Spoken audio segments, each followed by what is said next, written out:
তো ছাত্রছাত্রীরা আজকে আমরা যে বিষয়টা নিয়ে আলোচনা করব সেটা হচ্ছে তোমাদের বিভিন্ন স্কুলে সেকেন্ড সাবমিটিভ এভ্যালুয়েশন এক্সাম চলছে। তো আজকে আমরা ইতিহাস প্রশ্নটা নিয়ে আলোচনা করব। তো ইতিহাস প্রশ্নে যত এমসিকিউ কোশ্চেন আছে টোটাল 20 নম্বর এমসিকিউর আমি অ্যান্সার করিয়ে দেবো, এবং যে বড় কোশ্চেনগুলো আছে তোমরা সেগুলো করতে থাকবে, এবং যে সমস্ত স্কুলের পরীক্ষা হয়নি তো তোমরা এই কোশ্চেনগুলো প্র্যাকটিস করতে পারো। অবশ্যই 80 থেকে 90% কোশ্চেন কমন পাবে, বোঝা গেছে? তো এরকম ভিডিও তোমরা যদি পেতে চাও ইউটিউবে, তাহলে ইউটিউবটাকে গিয়ে সাবস্ক্রাইব করে দাও এবং ফেসবুকটাকে ফলো করে দাও অন্যান্য কোশ্চেন দেখার জন্য। এই চ্যানেলে আমি ক্লাস 9, 10, 11, 12 সমস্ত বিষয়ের কোশ্চেন, কনসেপ্ট, উত্তর সহ আলোচনা করে থাকি। তো চলো আজকের ভিডিওটা শুরু করা যাক। তো আজকের আমাদের টপিক হচ্ছে ক্লাস 10-এর হিস্ট্রি সেকেন্ড এভলিউশন কোশ্চেনের অ্যানালাইসিস করা, যে কোশ্চেন কেমন ছিল এবং তার অ্যান্সার সহ তোমাদেরকে দেখানো। তো দেখতে থাকো, যে প্রথম কোশ্চেনটা দিয়েছে সেটা হচ্ছে গগনেন্দ্রনাথ ঠাকুর কী ছিলেন? তো উনি ছিলেন একজন ব্যঙ্গ চিত্রশিল্পী। নেক্সট কোশ্চেন, বর্তমান ভারত রচনা করেন কে? বর্তমান ভারত রচনা করেন বিবেকানন্দ। গোড়া উপন্যাসটি ধারাবাহিকভাবে কোন পত্রিকায় প্রকাশিত হতে থাকে? এটা প্রবাসী পত্রিকায় প্রকাশিত হতে থাকে। তারপরে কোশ্চেন, ভারতের প্রথম ছাপাখানা প্রতিষ্ঠিত হয় কবে? এটা হচ্ছে কলকাতায়। তারপরে কোশ্চেন, শান্তিনিকেতন প্রতিষ্ঠিত হয় কবে? শান্তিনিকেতন প্রতিষ্ঠিত হয় 1901 খ্রিস্টাব্দে। তো যখন থেকে বিশ্বভারতীর সূচনা হয় এই সময়টা থেকে, 1901 সময়টা থেকে, বোঝা গেছে?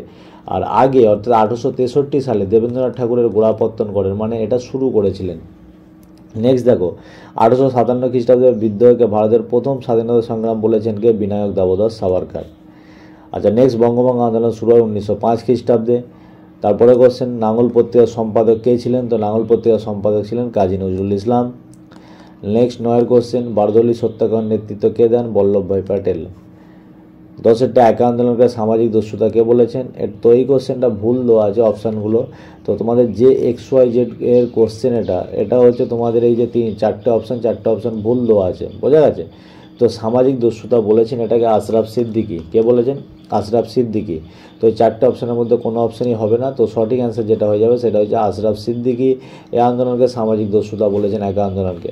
আচ্ছা, নেক্সট কোশ্চেন দেখো, গঙ্গাকিশোর ভট্টাচার্য কে ছিলেন? গঙ্গাকিশোর ভট্টাচার্য ছিলেন প্রথম বাঙালি প্রকাশক, পুস্তক ও ব্যবসায়ী ও সাংবাদিক, হচ্ছে গঙ্গাকিশোর ভট্টাচার্য। নেক্সট কোশ্চেন দেখো, নেক্সট প্রশ্ন বলছে, ক্ষীরের পুতুল গ্রন্থটির লেখককে? অবনীন্দ্রনাথ ঠাকুর। প্রকাশ করেছিল 1896 খ্রিস্টাব্দে। ফরওয়ার্ড ব্লককে প্রতিষ্ঠা করে? এটা হচ্ছে নেতাজি সুভাষচন্দ্র বোস। 1939 তেসরা মে তিনি এটা প্রতিষ্ঠা করেছিলেন, বুঝে গেছে? নেক্সট হচ্ছে, একা আন্দোলনকে নেতৃত্ব দিয়েছিলেন মাদারি পাসি। আর 2.1 বসু বিজ্ঞান মন্দির প্রতিষ্ঠা করেন কে? মহেন্দ্রলাল সরকার। এটা হচ্ছে মিথ্যা, এটা সঠিক অ্যান্সার জগদীন্দ্রনাথ বসু, জগদীশ চন্দ্র বসু। নেক্সট 2 কোশ্চেনটা, মুকুটহীন রাজা বলা হয় সুরেন্দ্রনাথ বন্দ্যোপাধ্যায়কে, এটা সঠিক। তেলেঙ্গানার গ্রামগুলিতে কমিউনিস্টদের বলা হতো চিকটি ডোবালু বা রাতের রাজা, এটাও সঠিক। নেক্সট, সারা দেশে 1930 খ্রিস্টাব্দে 118টি ধর্মঘট শুরু হয়, তো এটাও সঠিক। আচ্ছা, নেক্সট দেখো, যে 3-এর দাগের যে কোশ্চেনটা বিভাগ গ অর্থাৎ 2-এর দাগের প্রশ্ন, যে কোনো 4টি করতে হবে। বাংলা প্রথমকে ছাপাখানা করে তোলেন। তোমরা এই কোশ্চেনগুলো দেখে নাও, তোমরা বইতে অ্যান্সার পেয়ে যাবে। তো অবশ্যই এই কোশ্চেনগুলো তোমরা প্র্যাকটিস করতে হবে। প্রতিটা কোশ্চেন ইম্পর্টেন্ট কোশ্চেন। নেক্সট, এইবারে মাধ্যমিক পরীক্ষার জন্য, অর্থাৎ যারা 2025 সালে যারা মাধ্যমিক দেবে তাদের জন্য এই কোশ্চেনগুলো প্রচুর ইম্পর্টেন্ট। তোমরা অবশ্যই বড় কোশ্চেনগুলো প্র্যাকটিস করতে থাকবে। আচ্ছা, নেক্সট দেখো, 4 নম্বরের প্রশ্ন, বাংলা ছাপাখানার বিষয়ে বটতলা প্রকাশনের গুরুত্ব আলোচনা করো। বিজ্ঞান শিক্ষার বিকাশে জগদীন্দ্রনাথ বসুর অবদান কী ছিল? Works and peasant party. ভারত ছাড়ানোর কৃষকদের ভূমিকা, কৃষক ও শ্রমিকদের ভূমিকা, বোঝা গেছে? এটা তোমরা করে রাখবে। আচ্ছা, নেক্সট কোশ্চেন, 1857 খ্রিস্টাব্দের মহাবিদ্যার প্রকৃতি বিশ্লেষণ করো। তো এটা প্রতিবারে ইম্পর্টেন্ট কোশ্চেন আসে, অনেকদিন ছাড়া পরীক্ষাতে পড়ে, তোমরা এটাও দেখে রাখবে। আচ্ছা, মহাবিদ্যার প্রকৃতি। রবীন্দ্রনাথ ঠাকুরের শিক্ষা ভাবনা কী ও শান্তিনিকেতনের বিষয় তার উদ্দেশ্য কী ছিল? তো এটা হচ্ছে পুরানো কোশ্চেন হয়ে গেছে, আগের বছর পড়ে গিয়েছিল, তো তোমরা এটাও দেখে যেতে পারো। নেক্সট হচ্ছে, তেভাগা আন্দোলনের কারণ ও গুরুত্ব আলোচনা করো। এই ছিল তোমাদের ইতিহাসের সেকেন্ড সাবমিটিভের 40 নম্বরের প্রশ্ন। যাদের স্কুলে এখনো পরীক্ষা হয়নি তারা এই কোশ্চেনগুলো অবশ্যই দেখতে পারো। তো তোমরা পুরোপুরি বেশিরভাগই কোশ্চেন কমন পেয়ে যাবে।